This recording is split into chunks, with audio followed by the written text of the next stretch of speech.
most accurate local forecast starts now with meteorologist Dan Tomaso.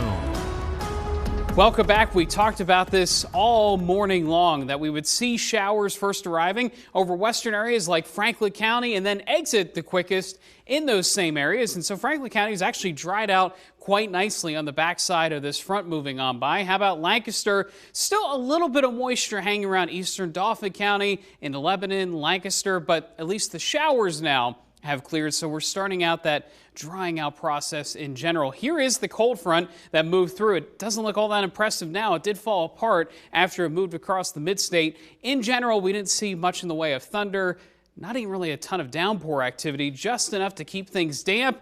Now, as we watch this big rotation around the low, we get this cooler, drier northwest flow. So heading into tomorrow, we're back to sunshine.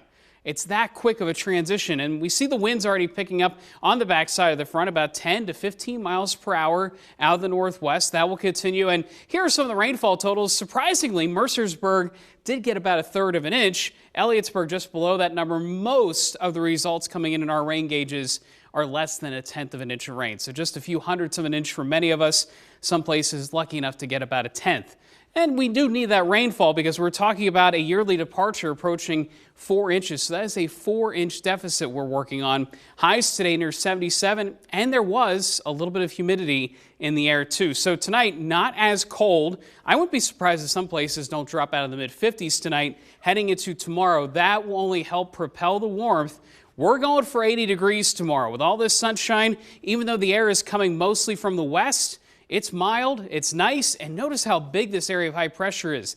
This thing will be in control of our weather for quite some time. So let's show you what it looks like on PrecisionCast. There goes that cloud cover west to east clearing. Heading into tomorrow, it's all sunshine. Same thing goes into Monday. At times, some high clouds, and a shift in the winds could bring in a little more cloud cover from the east. But in the meantime, we look ahead to Memorial Day weekend. I'm going to be posting a lot about this coming up. You can follow me on Facebook, Twitter. You can see my handles there at DopplerDan. Always easy to find on Twitter and Instagram. The 7-day forecast showing temperatures near 80 degrees the whole way through the 7-day forecast, except a little bit of a cool down after a cold front by the end of the weekend, possibly some more clouds to start out Memorial Day weekend. We'll be right back.